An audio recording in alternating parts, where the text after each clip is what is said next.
Hello and welcome to our full moon celebration for the month of November.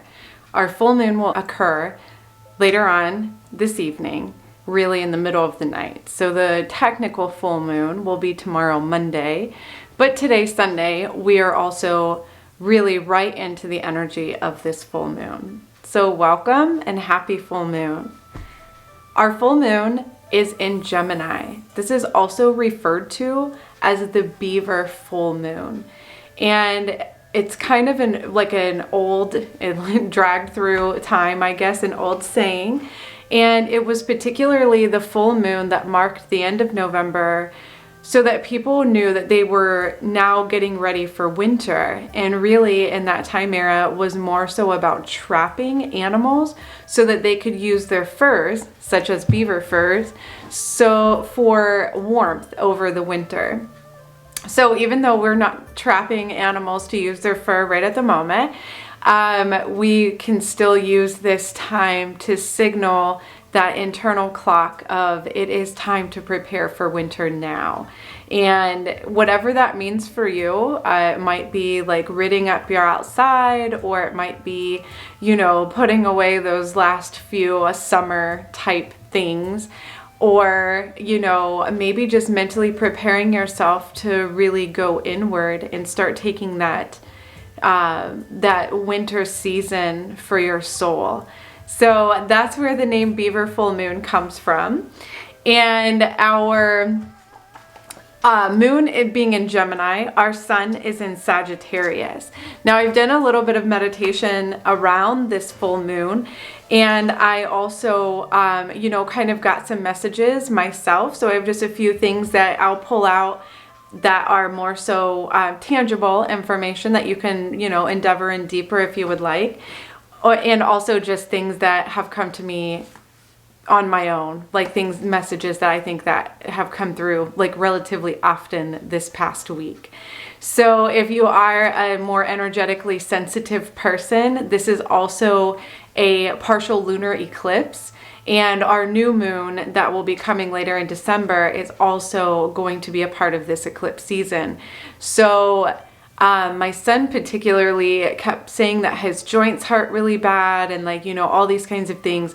And that can actually be because of this eclipse season, because of the full moon. So if you have been having issues sleeping or feeling very tired, very hungry, or no appetite, it's kind of that diversity that we look for. A lot of that can just be the energy shift from the moon, and that's on a physical level and also on a metaphysical level.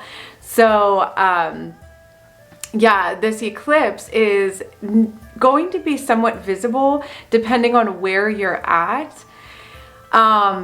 It will be more shadowy because it's not like a full eclipse. So it's more so that the Earth's shadowing the moon. The sun is on one side, the Earth is going to be in the middle, and the moon will be on the other side. So it will be more partial, and it will look more like a shadowing of the moon. So if you're looking for that, blackout of the moon, we're not quite going to get that effect right now.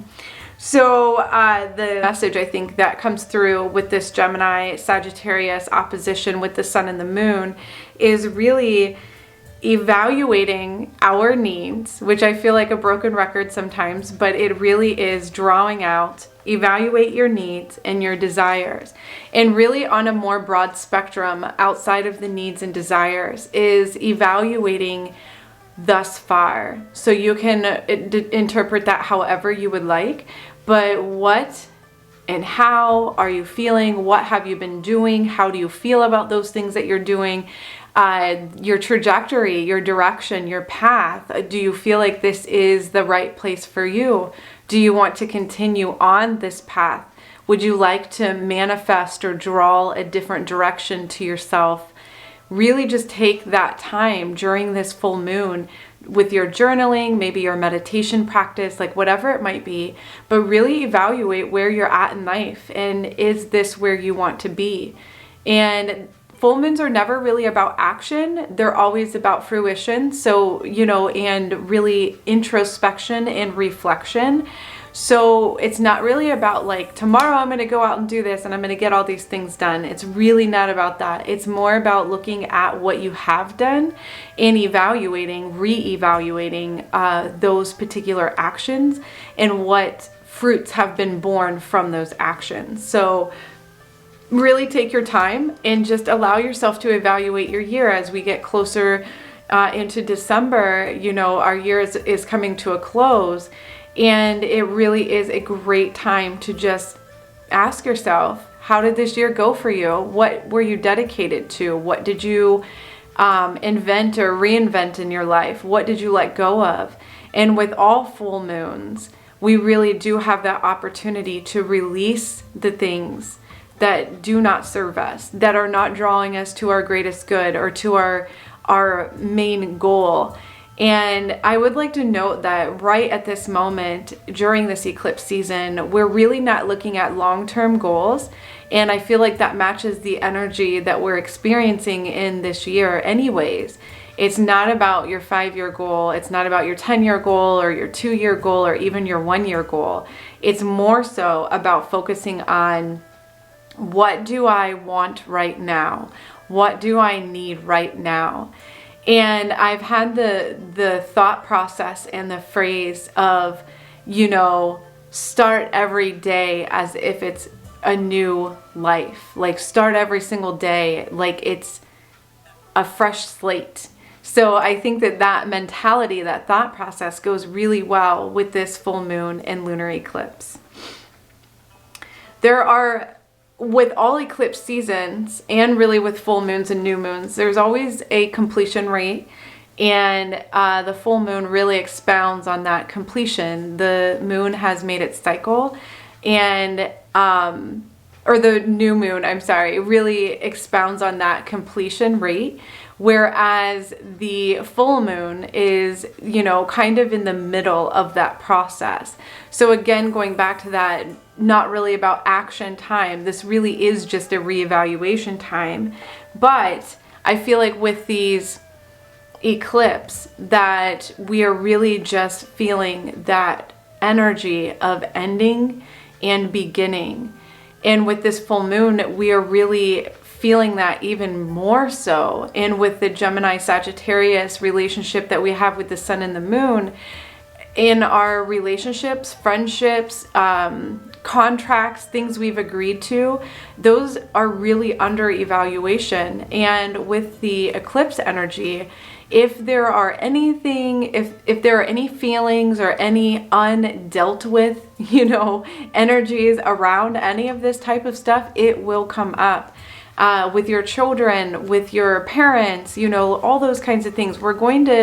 These things are going to reveal themselves as we are ready for them. So if you mentally, emotionally, physically are ready to heal something, those are the things that are going to be coming up for you. And we always have the opportunity to come back to them. Maybe now is not the time, but they will come back, especially with this eclipse season that we're experiencing with the moons. So the Gemini really, to me, always represents the great duality. And this is why the full moon season is my favorite, because it really represents opposition and duality in our lives, something that we deal with every single day and something that exists on our every single day life. We always have the duality, and the sun and the moon is always there to remind us that for every push there's a pull, for every up there's a down, that kind of thing. And so the moon being in Gemini, the sun being in Sagittarius, Geminis are very indecisive. The energy is very contrasted, where Sagittarius is very, very decisive. And, with that duality with Gemini, Sagittarius is very much so outside of the box thinking, being individual, going your own way, forging your own trail. And I love drawing on that energy from the sun, because the sun is what is reflecting back. The moon is reflecting back. So we always have that fire piece. The sun is the fire in our life. And so really drawing on that Sagittarian energy is going to be really helpful for us to get through this season of all these challenges that might be coming up. And as always, the full moon asks us to find balance. So with that duality, especially with the energy of Gemini, we want to try and find balance between work and life, between, closeness and distance, like all of these things. Just with every opposition, try and find balance wherever you can. And back a little bit to what we're ready for. I believe that we are going through a great transformation. I think this eclipse season is going to help us see that transformation a little bit more. But in general, on an individual level and collectively, we're all going through a great transformation. So what we are ready to release, what we are ready to manage and deal with is what's going to come to us now. So be mindful, keep your eyes open, keep your ears open to what it is that you are really ready to move forwards with and away from. So I just wanted to make that little side note again. The moon shines the light in our shadows, our shadowy sides of ourselves, the pieces and parts that we might stuff down ourselves, they might have been unrevealed to us. Like all of these things is really, the moon really helps us go deeper, on an even deeper level with our soul, with who we are, who we want to be, our goals, all of those things. The moon really gives us that opportunity. As the sun reflects its light on the moon, take time to reflect in the same way. As this light shines upon us, allow yourself to feel that reflection, be in that reflection, and allow your own light to shine back. We will release all that is no longer needed. So I will say that again, we will release what is no longer needed. As we move forwards, our past gets farther away.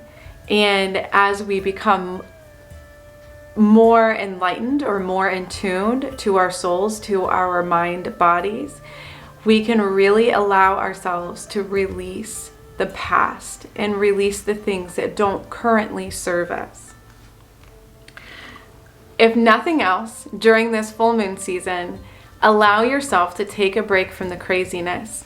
Try and find some way that you can seek silence, stillness, and peace. There is no reason for us to continually grind away at the crazy energy, whatever it might be, the energy of this season, because we're in the holiday season here in the US and, maybe around the world, like whatever it is, we are, really entering that holiday season, which the hustle and bustle gets even worse. And there are a lot of unknowns in front of us, no matter which state that you live in right now. There's a lot of unknown things in front of us. So just allow yourself to take a break, find a way, if you can find that peace and balance. Really focus on being and not doing. And that's one large message that I think I really need to hear over and over again is focus on being, not doing. I feel like this entire year has been consumed with just doing. We're getting through, we're going through, we're doing this, we're getting, you know what I mean? And really we just need to take that break, take that breath, and really find that peacefulness with just being and experiencing. The old must be released in order for the new to enter. That's a big message. And the card that I pulled for us today, I don't know if we can see this in here or not, is Kali. I think it'll keep trying to focus on my face. There we go. The card that I pulled is Kali, and that was for this full moon, for any messages from any goddesses that we needed to hear. And this particular one says, the old must be released so that the new can enter. And if you would like to use this process as your full moon ritual, ask yourself, what old? Am I talking about thoughts, lifestyles, choices? What is the things, friends, thought processes? What is the things that are old that we can release? What is it that you're asking yourself? What am I to release? You can use that as your mantra question as you go into your quietness, your being, and just, repeat to yourself, what am I to release? And just allow your thoughts to come to you. You don't have to control them or judge the answers that your mind gives you. Just allow yourself to ask over and over, what am I to release? I feel a really strong energy for purging and cleansing right now. Cleansing your home, cleansing your body, cleansing your mind, and purging like almost to like an extreme, like an abrasive cleanse to release and let go of stagnant toxicity inside of your body and in your life. So whatever that means to you, for each person it can mean something different. Maybe cleansing your home, cleaning your house, burning sage, those kinds of things. Going on a cleanse, doing a short cleanse if you can. I want to embark here at, the first of the month of December on my cleanses that I do regularly, but that's my intention this week, is to really start in on that cleanse. So I hope it works out. I never put too much stress into it because I've found that if I stress about cleansing, that it just creates more toxicity in my life. And when it's meant to be, it happens flawlessly. And when it's not, it's very angering and uncomfortable and all of these kinds of things. So whatever cleansing practice feels good to you and that you would like to embark on, I encourage you to do those types of things now. Affirmations are a wonderful way to draw in what you would like to manifest in your life. Really writing them down on note cards or anything like that can be a really wonderful way to attract the things that you want in your life.